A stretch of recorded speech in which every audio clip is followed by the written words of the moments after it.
عزت نہ مانگو تو کوئی آپ کو بے عزت نہیں کر سکتا۔ عزت کی چاہت کے ساتھ حد تک چمٹی ہوتی ہے۔ عزت چاہو نہ تو کوئی بھی چیز آپ کو ذلیل نہیں کر سکتی۔ ذلت عزت کی خواہش کا لازمی نتیجہ ہے۔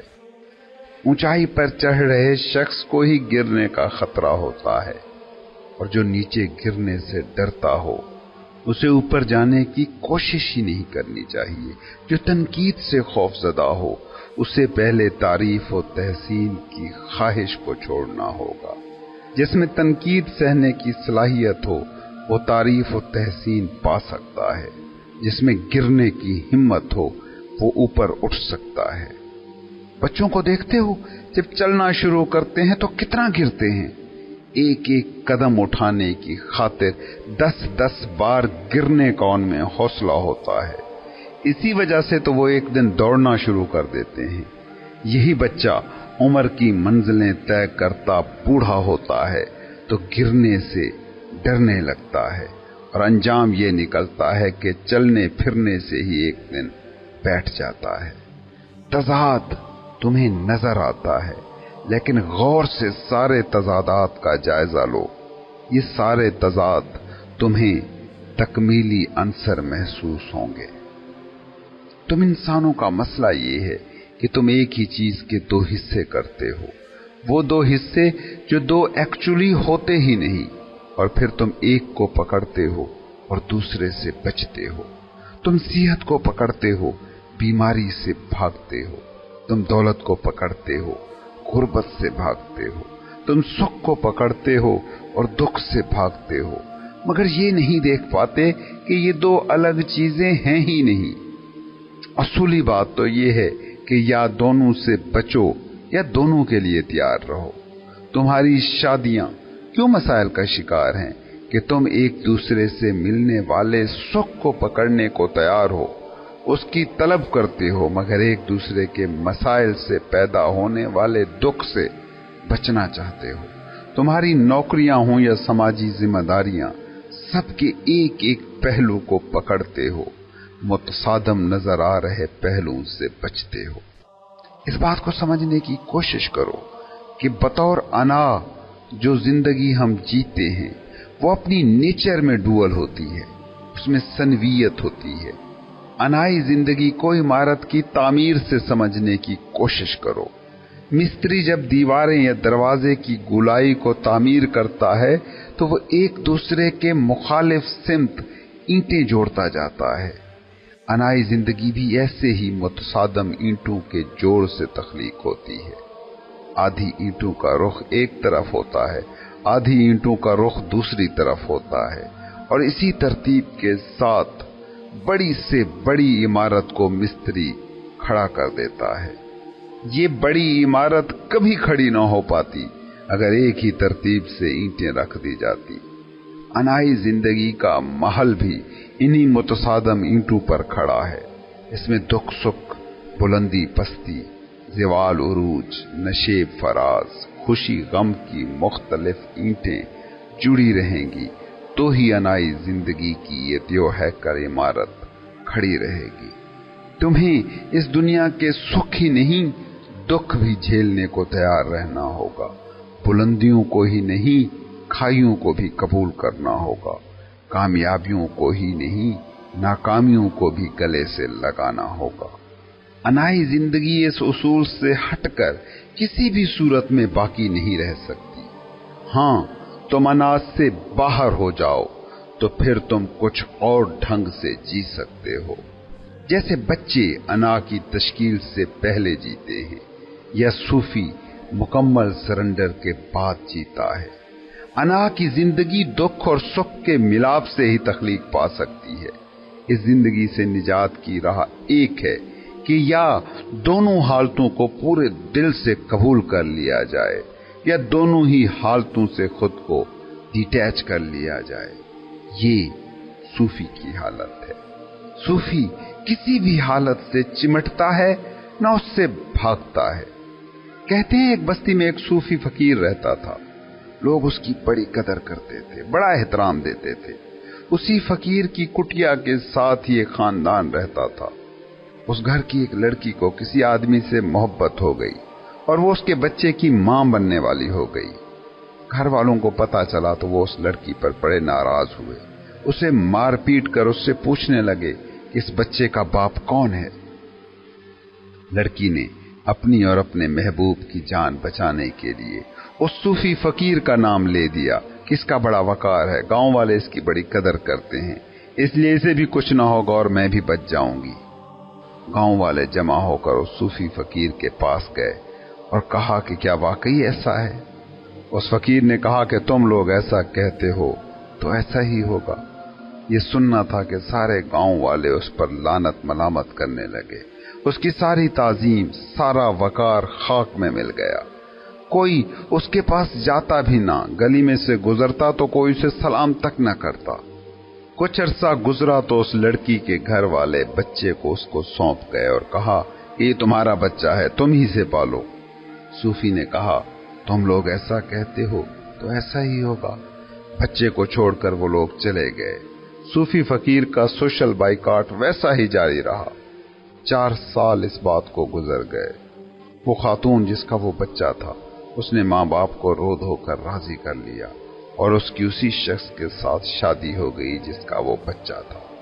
سو وہ واپس اسی فقیر کے پاس پہنچے اور اس سے معافی مانگی اور کہا کہ ہمارا بچہ ہمیں واپس دے دو۔ فقیر نے کہا کہ آپ لوگ ایسا کہتے ہو تو ایسا ہی ہوگا۔ ایگو لیس زندگی یہ ہوتی ہے، اس میں بھی واقعات ویسے ہی ہو رہے ہیں جو انازدہ انسانوں کی زندگی میں ہوتے ہیں، مگر یہاں ایک چیز الگ ہے اور وہ یہ کہ ایگو لیس انسان کسی بھی واقعے سے چمٹ نہیں رہا، نہ بھاگ رہا ہے۔ واقعات ہمیشہ اپوزٹ کی تقسیم کے ساتھ ہی دماغ میں موصول ہوتے ہیں۔ ایک واقعہ ہوتا ہے، اسے آپ اچھا کہتے ہیں، اس پر خوش ہو جاتے ہیں۔ ایک واقعہ ہوتا ہے، اسے آپ برا کہتے ہیں اور اس سے بھاگتے ہیں، بچتے ہیں۔ صوفی کسی بھی واقعے کو، کسی بھی سچویشن کو کوئی نام نہیں دیتا۔ جب آپ کسی بھی واقعے کو، کسی بھی سچویشن کو، کسی بھی شخص کو کوئی نام نہیں دیتے، لیبل نہیں دیتے، تو وہ واقعہ، وہ شخص، وہ سچویشن آپ کو چھونے کی صلاحیت کھو دیتا ہے۔ اسے صوفیوں کی زبان میں کہتے ہیں سرنڈر۔ انائی زندگی کا سارا بھید یہی ہے کہ وہ اپوزٹ تراشتی ہے اور اپوزٹ کے ایک پہلو سے تو چمٹتی ہے، مگر یہ نہیں دیکھ پاتی کہ اس کا دوسرا پہلو بھی ساتھ ہی آئے گا۔ غور سے اپنی زندگی کے سارے اہم واقعات کو دیکھیں، ساری ان سچویشنز کو دھیان میں لائیں جن سے آپ نے سکھ جوڑے، کامیابیاں جوڑی، جن جن چیزوں، جن جن لوگوں سے آپ کی خوشیاں جڑی ہیں، کامیابیاں جڑی ہیں، آپ کے سارے دکھ، آپ کی ساری ناکامیاں بھی انہی چیزوں، انہی لوگوں سے آتی ہیں۔ آپ کو آپ کی پسندیدہ نوکری ملتی ہے، آپ خوش ہو جاتے ہیں۔ کچھ دن بعد نوکری جب معمول کا حصہ بن جاتی ہے تو سارے مسئلے اسی نوکری سے نکل رہے ہوتے ہیں۔ آپ پسند کی شادی کرتے ہیں، بڑی خوشی ہوتی ہے، بڑا احساس کاملیت ہوتا ہے، جیسے آپ مکمل ہو گئے ہیں۔ پھر اسی شادی سے آپ کے سارے مسئلے نکلنا شروع ہو جاتے ہیں۔ ایک غریب آدمی کے چند مسئلے ہوتے ہیں اور سب سے بڑی خواہش ہوتی ہے دولت مند ہو جانا۔ وہ دولت مند ہو جاتا ہے تو پھر اس کے مسائل ان مسائل سے بھی کئی گنا ہو جاتے ہیں جو مسائل غربت کے زمانے میں تھے۔ یہی انا کی دنیا ہے۔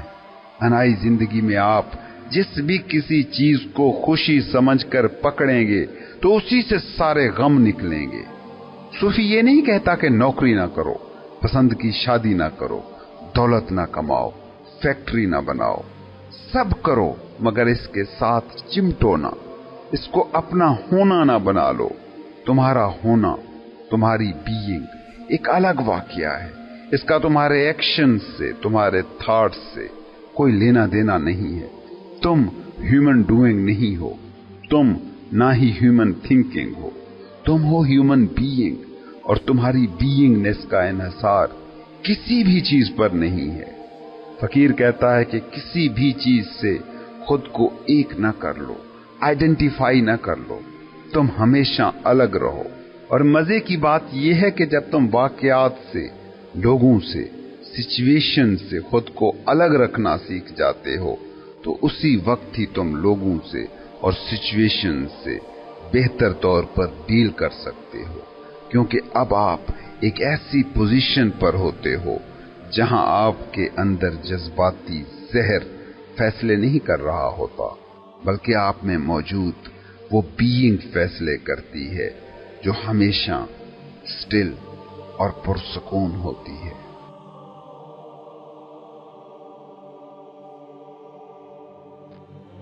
हम जो जान सकते हैं उसका इन्हिसार जानी गई चीजों पर नहीं होता, बल्कि हमारे जान सकने की सलाहियत पर होता है। कई चीजें हैं जो हमें नजर आती हैं मगर छिपकली शायद उन्हें ना देख सकती हो। कुछ चीजों को चूहे देख पाते हों और हम ना देख पाते हों। कुछ आवाजें जो आप नहीं सुन सकते वो कुत्ते हाथी सुन सकते हों, और कुछ आवाजें जो आप सुन पाते हों वो मछली कछुए ना सुन सकते हों। तो आप जिन भी चीजों के बारे में जानते हैं वो उन चीजों की हकीकत होती ही नहीं है, वो आपकी सलाहियतों का रिजल्ट होता है। मतलब यह है कि जिसको भी आप ऑब्जेक्टिव हकीकत मान रहे हो वो भी ऑब्जेक्टिव नहीं है, इंतहाई सब्जेक्टिव है। याद रखो, जो भी तुम देखते हो उसमें देखने वाला शामिल होता है, और जो ही देखने वाला भी देखने के अमल में शामिल होता है, चीज वैसी नहीं रहती जैसी वो है। इस बात को समझें कि जैसे ही आप किसी चीज को देखते हैं, किसी चीज को जानते हैं, तो आपके दिमाग में उसका पैटर्न पहले से मौजूद होता है जो दिमाग फौरन सामने लाके रख देता है। आपने एक तस्वीर दिमाग में सेव कर रखी है जिस पर खजूर के दरख्त का लेबल लिखा हुआ है। अब आप हजारों भी खजूर के दरख्त देखें तो वो कद, शक्ल, साख्त में हजार भी रंग के हों, आप कुछ भी नहीं देख रहे होते, बल्कि उस तस्वीर को देख रहे होते हैं जिस पर खजूर का दरख्त लगा है और जो बस आपके दिमाग में मौजूद है। और दिमाग चीजों को जो लेबल देता है उसकी नेचर डुअल है, उसमें सनवियत होती है, दोहरापन होता है, अपोजिट होता है। इस बात को ध्यान में रखो कि दिमाग किसी भी चीज को जानता है उसके अपोजिट की वजह से, मुतजाद मुतसादम की वजह से। वो दिन को जानता है रात की वजह से, दुख को सुख की वजह से, स्याह को सफेद की वजह से। ये इंटेलेक्ट की, अकल की बेसिक नेचर है कि वो चीजों को दो हिस्सों में तोड़ देती है, तकसीम कर देती है, वो अपोजिट को अलग कर देती है, और फिर किसी चीज की एक शनाख्त आप में पैदा होती है, पहचान, जिसे आप अपना जानना कहते हैं। अना जो दिमाग की तख्लीक है वो इसी डुअलिज्म, इसी सनवियत, इसी दो की दुनिया में काम करती है। मैं कहता हूं कि मैं गुस्सा नहीं करता, सिर्फ मुआफ करता हूं। लेकिन कभी आप सोचते हैं कि बगैर गुस्से के माफी क्या मतलब? अगर आप गुस्सा ही नहीं हुए तो माफ करना कोई चीज ही नहीं रह जाता। माफ करने के लिए पहले गुस्सा करना नागुज़ीर है। माफी गुस्से का ही साया है। इंसान का मसला यह है कि वो अपोजिट पैदा करता है और चीज को समझता है। वो ये जान ही नहीं पाता कि वो जिस अपोजिट को निकाल रहा है असल में वो उसे समझने में, उसे जानने में शामिल है। जब आप किसी को कहते हैं कि वो बड़ा माफ करने वाला है तो असल में आप कहना चाह रहे हैं कि वो माफ करने वाला है, लेकिन आप नागुज़ीर तौर पर उसे ये भी कह रहे हैं कि वो बहुत गुस्सीला है, क्योंकि अगर वो गुस्सा ही नहीं करता तो फिर माफ करना कैसा? इंटेलेक्ट ऐसे ही चीजों को तोड़कर समझती है। वो दो मुतजादात में मौजूद वननेस को नहीं देख सकती। दिमाग मौत को समझता है जिंदगी के अपोजिट, दुख को जानता है सुख के मुतसादिम, जबकि जो नेचर की जबान है उसमें तकसीम है ही नहीं। इस कायनात की सारी स्कीम में दिमाग ने चीजों को बांट कर समझने की कोशिश की है, लेकिन अगर आप माइंड से मावरा होकर देख सकें तो ये तकसीम मौजूद ही नहीं है। हकीकत सिर्फ एक है। अकल सरहदें उठाती है, लेकिन अकल की सारी सरहदें बस तसव्वुर है, हकीकत से इनका कोई लेना देना नहीं है। आपका दिमाग इस दुनिया को बड़े आज़मों में बांट सकता है, मुल्कों, शहरों, गलियों, मोहल्लों, दरियाओं, पहाड़ों, सहराओं में तकसीम कर सकता है। लेकिन सवाल ये है कि ये तकसीम कितनी कोई सॉलिड है। आप 1 करोड़ मील दूर से जमीन को देखकर कैसे कहेंगे कि ये बड़े आज़म हैं, ये मुल्क हैं, ये शहर हैं, ये पहाड़ हैं? चांद को देखकर कभी आप बड़े आज़मों का जिक्र करते हैं? नहीं। सितारों को सितारा कह देते हैं, कभी सहराओं, पहाड़ों में बांटने का ख्याल आपको नहीं आता। ये आपकी इंटेलेक्चुअल मजबूरी है, अक्ली मजबूरी, चीजों को बांटना। मगर आप में कोई एक मकाम है जो माइंड से मावरा इस वननेस से जुड़ा है। आप जो सांस लेते हैं, कभी उस सांस के धागे को गौर से देखा है? अभी अफ्रीका के जंगल में मौजूद किसी दरख्त की खारिज करदा ऑक्सीजन गैस है जो आपने इनहेल की है। अभी जो कार्बन डाइऑक्साइड गैस आपने एक्सहेल की है, वो अमेरिका में मौजूद किसी दरख्त ने इनहेल की होगी। ये सांस का धागा पूरी कायनात को जोड़कर खड़ा है। वो जो खला है जिसमें carbon dioxide gas, oxygen gas मौजूद है, जो हवास की जद से बाहर है, वो कुल है। इसको यूं देखें कि आप इस कमरे में बैठे हैं, आपने कमरे की दीवारें खड़ी करके बाहरी खला से इस खला को तोड़ दिया है, जो खला कमरे की दीवारों के अंदर मौजूद है। लेकिन आप सोचें कि क्या आपने वाकई इस खला को तकसीम कर लिया है? देखिए, आप नहीं कर सकते। आज ये कमरा गिर जाए तो खला वहीं का वहीं, वैसे का वैसा है, नाकाबिल तकसीम। दीवार इस खला को काटती नहीं, क्योंकि दीवार को भी इसी खला में होना पड़ता है। दीवार के जर्रे जर्रे में खला भरा हुआ है।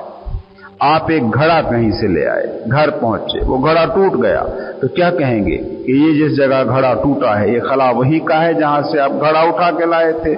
नहीं, वो खला वही का है, वो नाकाबिल तकसीम है, वो टूटने वाला है ही नहीं। तो इस बात को समझो कि जो बाहर का खला और कमरे का अंदर का खला है वो दो नहीं है, वो एक ही है। अब इसी कमरे की मिसाल को अपने जिस्म पर लागू करें। आपके जिस्म की ये बाउंड्री ढह जाए, जैसा कि ढह जाती है मौत के वक्त, तो वो बाउंड्री जिसने इस खला को घेर रखा था, वो खत्म होने से क्या वो खला मिट जाता है जो इस जिस्म की दीवार से तकसीम नजर आता था? नहीं, वो वैसा ही रहता है। तुम उस खला को तकसीम नहीं कर सकते। ये वननेस, ये वहदत, ये एकता, ये कुल ही असल है। दिमाग की तकसीम की दुनिया बस काम चलाऊ है, एक आर्जी इंतजाम है जो एक जहनी और मादी ढांचे के तौर पर आप 60-70 साल के लिए चलाते हैं। मौत के वक्त बस इतना होता है कि घड़ा टूट जाता है। लेकिन घड़े में आखिर क्या टूटता है, ये भी कभी सोचा? कुछ भी तो उसमें टूटता नहीं है। वो खला जिसको बंद करने के लिए घड़ा बनाया गया था, वो खला भी वैसा ही मौजूद है, और वो मट्टी जिससे घड़े की दीवारें बनी थी वो भी वैसी की वैसी ही मौजूद है। मौत का खौफ और उसका दुख बस एक गलत फहमी का नतीजा है कि कमरे के अंदर का खला और बाहर का खला अलग अलग है। जिस्म में मौजूद खला मैं हूं और जिस्म से बाहर मौजूद खला दूसरा है।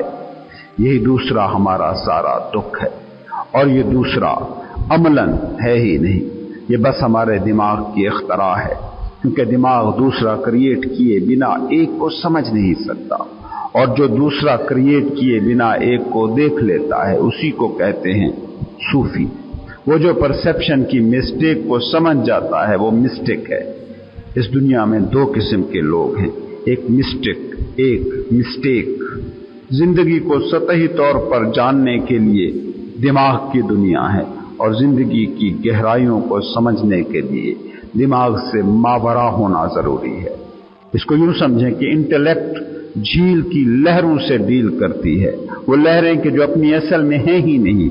लहरें खुद मौजूद ही नहीं होती, लहरें पानी नहीं होती, बस पानी की एक खास फॉर्मेशन की वजह से नजर आ रही होती है। दिमाग इन्हीं लहरों को समझता है और उन्हीं से मौनी निकालता है। लेकिन लहरों से नीचे मौजूद जिंदगी की झील को समझना हो तो ये इंटेलेक्ट कुछ काम नहीं देती, क्योंकि इंटेलेक्ट दो की तकसीम में काम करती है, और झील की सतह के नीचे कोई दूसरा है नहीं, सिर्फ एक जिंदगी है, एक ही किस्म का पानी है, ऐसा एक जिसका कोई दूसरा नहीं है।